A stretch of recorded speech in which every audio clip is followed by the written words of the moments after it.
I still cannot drive past the Cranberry Wilderness exit without my hands shaking on the steering wheel.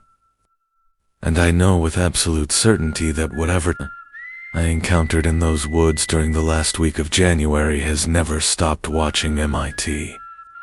Simply decided, for reasons I will never understand, to let me leave. I grew up in Pocahontas County, spent my whole childhood roaming the ridgelines and hollows of the Monongahela National Forest, and I always believed I understood the wilderness the way you understand an old friend. But that winter I learned, the mountains are not your friend, they are not your enemy, and the thing that lives in the deep hollows is something else entirely. Something that existed long before the Cherokee marked these ranges as forbidden ground. Before we begin, please consider subscribing, and don't forget to like the video and share it with your close friends and family. I would also love to hear where you are listening from. Thank you all for the support. It truly means a lot to me. Now, let's start. I had planned a 3-day solo winter hike along the Upper Ridge Trail, the kind of trip I had done a dozen times before without incident. The forecast called for temperatures in the low 20s, with light flurries, cold but manageable for someone who knew how to layer properly and keep moving. My pack was tight, 40 pounds of gear, a 4-season tent, a sleeping bag rated 2, -10, and enough dehydrated meals to last me through Monday morning. I left my truck at the Cranberry Glades trailhead at 7 in the morning under a sky that was white and featureless. The kind of January sky that makes the whole world feel like it's been sealed inside an envelope. The snow on the ground was about 4 inches deep, crusted over from a Thandra freeze cycle, and every step I took sounded like breaking glass in the silence. The first 6 miles were beautiful in the way that winter in West Virginia is always beautiful, stark, skeletal.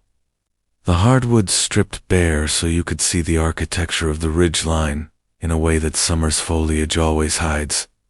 I followed the trail along the spine of the ridge, stopped for lunch at a rocky overlook where I could see the valley floor disappearing into fog, and felt that deep, quiet contentment that only comes from being genuinely alone in a place that doesn't care whether you exist.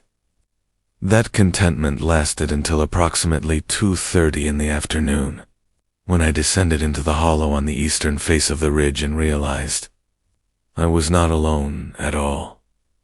It started with the silence. Not the ordinary silence of a winter forest, which is actually full of small sounds, the creak of frozen branches, the distant hammering of a pileated woodpecker, the soft sift of snow settling. This was a different silence, a heavy, pressurized silence that felt like someone had pressed their palms over my ears. I stopped walking and stood perfectly still on the trail, and I could hear my own heartbeat in my temples, could hear the blood rushing through my body, but I could not hear the forest. It was as though the hollow itself had taken a breath and was holding it, waiting for something. I told myself it was nothing.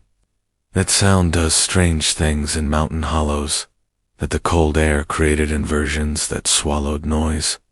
I kept walking.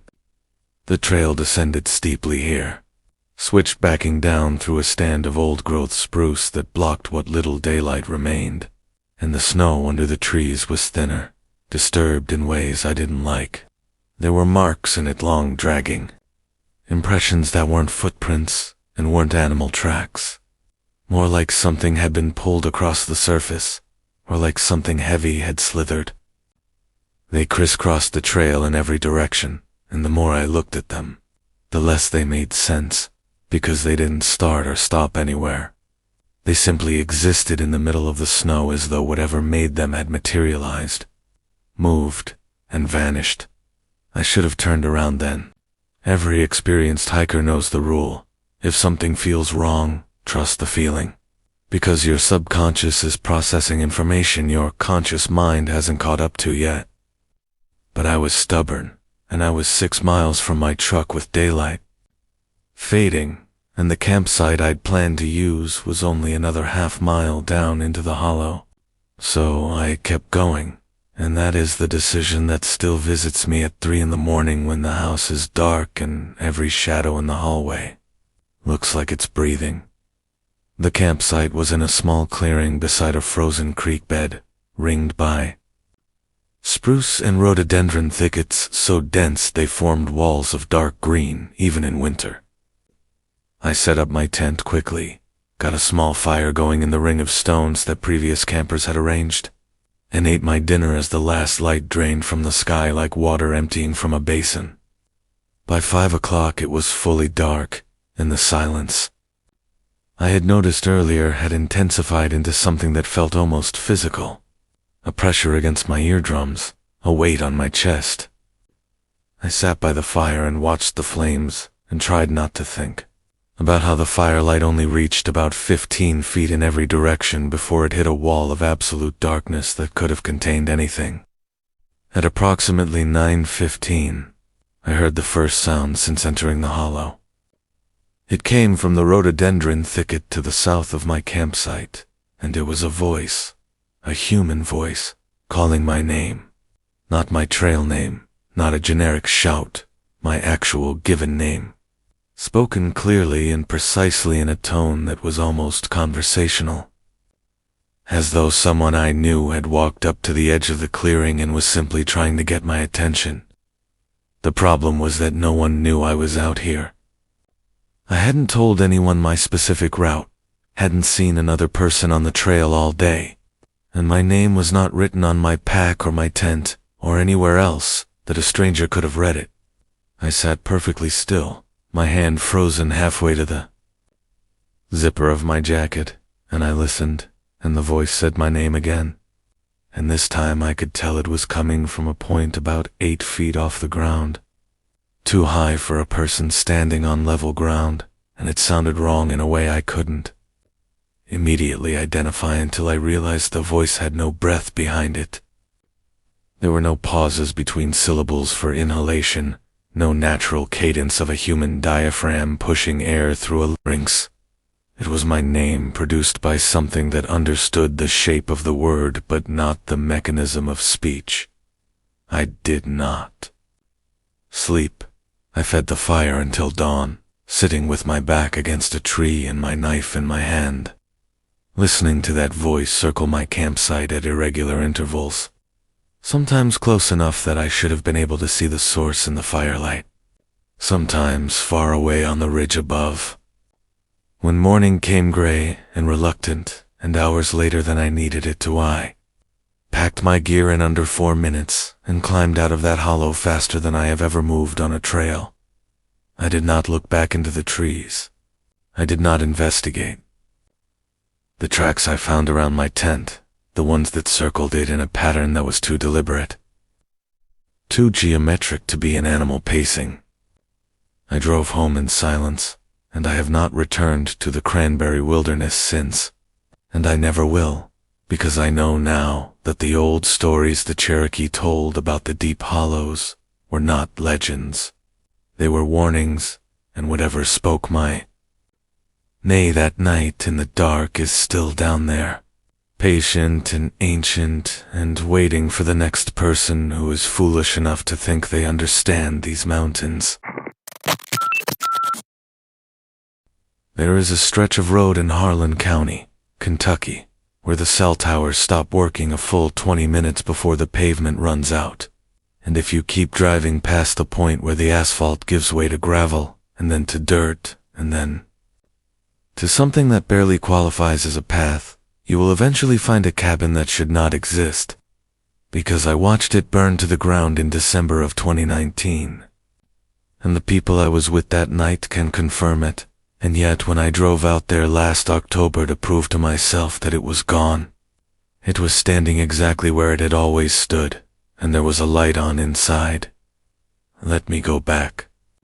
My cousin Dale and I grew up hunting these mountains together, knew every logging road and fire trail within 50 miles of the family property, and in the winter of 2019 we decided to spend a long weekend at a hunting cabin that Dale's grandfather had built in the 1960s, deep in the hills east of the town of Everts.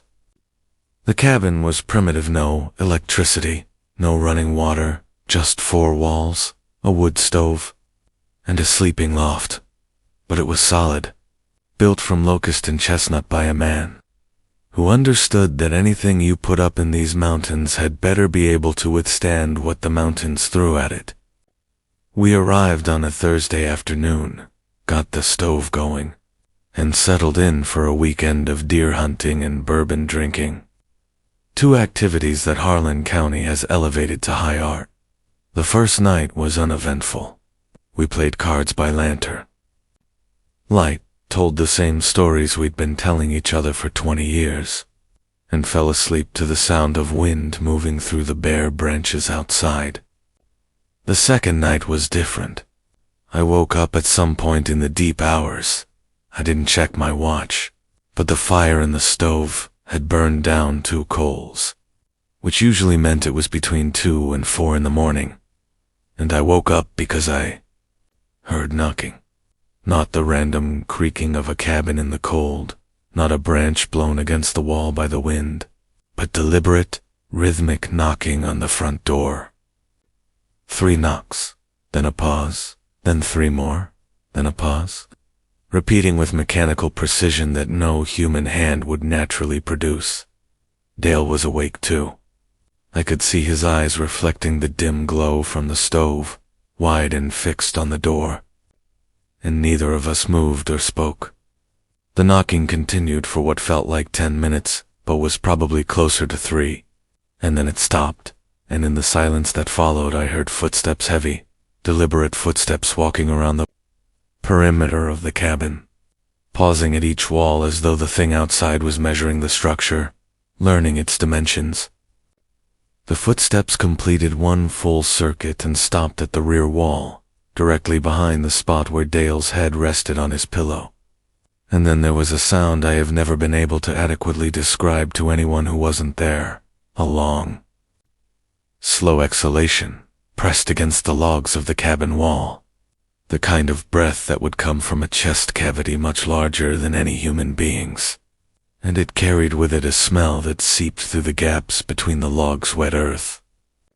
Copper, and something sweetly rotten, like fruit that had fermented and gone wrong. We did not open the door.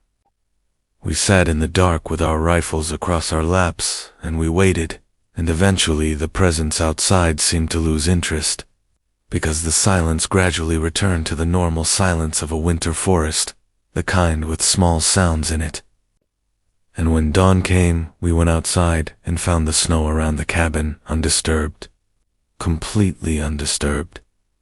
No footprints, no marks, no impression of any kind, despite the fact that 6 inches of fresh snow had fallen the previous afternoon, and anything walking around the cabin would have left tracks visible from space. Dale and I looked at each other, and we packed our gear, and we left, and we did not discuss what had happened, because discussing it would have required admitting that it was real. 3 weeks later, Dale called me at 11 o'clock on a Tuesday night, and his voice sounded like a man who had been crying and was trying to hide it. He told me he'd driven out to the cabin that afternoon to retrieve a cooler he'd forgotten, and when he arrived, the cabin was burned. Not burning burned, past tense, as though it had been engulfed days or weeks ago. The walls had collapsed. Inward, the roof was gone. The locust logs were reduced to charcoal and ash. But the strange thing, the thing that made Dale's voice shake on the phone, was that the snow around the cabin was unmelted. A fire hot enough to reduce locust wood to ash would have melted snow for 50 feet in every direction. But the snow came right up to the edge of the charred foundation, pristine and untouched, as though the fire had burned cold, as though it hadn't been fire at all, but something that only looked like fire had done this. We filed no report. We told no one. And then last October, nearly 5 years later, I drove out there on a Saturday morning because I needed to see the ruin. Needed to stand in the ashes and tell myself it was just a cabin fire. These things happen. There's an explanation. I drove the logging road to mile marker 19, came around the last bend, and the cabin was there, standing, intact.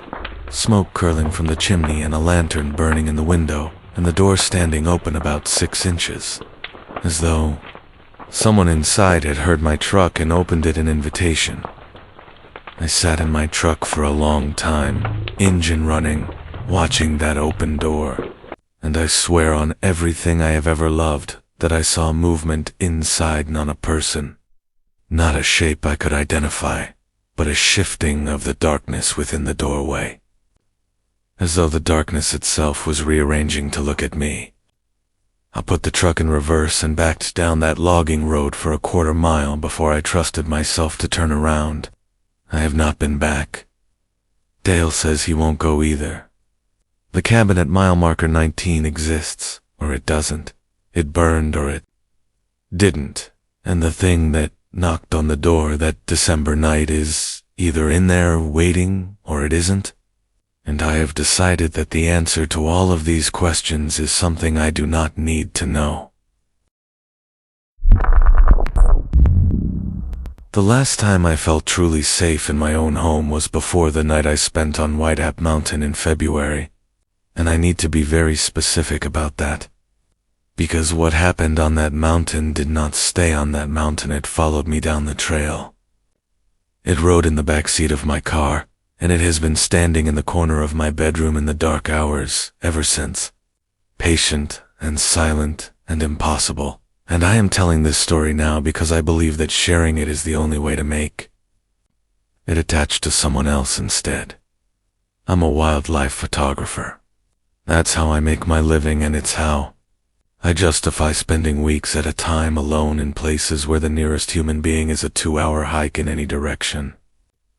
In February of last year, I drove to the Whitetop area of southwestern Virginia to photograph the spruce fir forest near the summit, which at 5,400 feet is one of the highest points in the state and supports a tiny remnant ecosystem of trees that belong in Canada, not Virginia. Trees that have been stranded there since the last ice age, like survivors of a shipwreck that forgot to leave. The forest up there feels ancient in a way that lowland forests do not. The trees are stunted, wind-tortured, draped in moss and fog, and the light filters through the canopy in a way that makes everything look like a faded photograph of itself. I hiked in from the Elk Garden trailhead in the early afternoon, carrying my camera gear and a light bivouac setup because I wanted to be on the summit at dawn for the best light. The weather was cold single digits, with a wind chill that pushed it well below zero, but the sky was clear, and the forecast showed no precipitation until the following evening. I reached the summit ridge by 3 o'clock, set up my small tent in the lee of a rock outcropping, and spent the remaining daylight hours shooting the frost-covered spruce trees against the blue winter sky. The kind of images that make magazine editors weep with joy and ordinary people ask why anyone would voluntarily freeze to death for a photograph. The trouble began after sunset. I had retreated to my tent, eaten a cold dinner because I didn't want to bother with my stove in the wind, and was reviewing images on my camera's LCD screen when I noticed something wrong with one of the photographs. It was a wide shot of the spruce forest taken about an hour before dark, and in the background, partially obscured by a cluster of trees, there was a figure. Not a hiker, not a park ranger, not anyone I had seen on the trail that day. A tall, thin figure, standing perfectly upright in a place where the slope of the ground would have made standing upright difficult, and its proportions were wrong. The arms were too long, reaching past the knees, and the head was tilted at an angle that suggested the neck was broken, or that the thing did not have a neck at all. Just a head that sat directly on its shoulders and could rotate independently. I zoomed in on the camera's screen, pixel by pixel, and the more I looked, the less the figure resembled anything human, because the surface of it wasn't clothing or skin, it was dark, uniformly dark, like a hole cut in the photograph, an absence of information where a body should have been. I unzipped my tent and looked out at the forest. The moon was 3/4 full, and the snow reflected enough light that I could see the tree line clearly, and there was nothing there. No figure, no movement, nothing but spruce trees and snow and the endless wind. I told myself it was pareidolia, the human brain's tendency to see faces and figures in random patterns, and I zipped the tent shut and tried to sleep. At some point I succeeded, because I remembered dreaming about standing in a room with no doors. And then I was awake and it was still dark and something was pressing against the outside of my tent. Not pushing, pressing. Slowly, deliberately, the way you might press your hand flat against a window to feel the cold of the glass. It started at the foot of the tent, a visible depression in the nylon fabric, and then it slid upward along the side of the tent. Turned my head with a steady, unhurried motion that suggested whatever was doing this was in no rush, had nowhere else to be, and was simply curious about what was inside. I lay rigid in my sleeping bag and watched the depression in the tent fabric travel the full length of my body and stop directly above my face, and I could see the shape of it now through the thin nylon fingers. Long, impossibly long fingers. Spread wide, pressing down with enough force to bring the fabric within inches of my face. And the cold that radiated from that hand was not the cold of the winter air but something older. Deeper, a cold that felt like grief, like the memory of every terrible thing that has ever happened in the dark. Then the hand lifted, and I heard footsteps moving away through the crusted snow slow. Measured, heading downhill toward the tree leaned. Then silence. I did not leave my tent until full daylight, and when I did, I found a single set of tracks in the snow leading from the tree line to my tent and then back to the trees.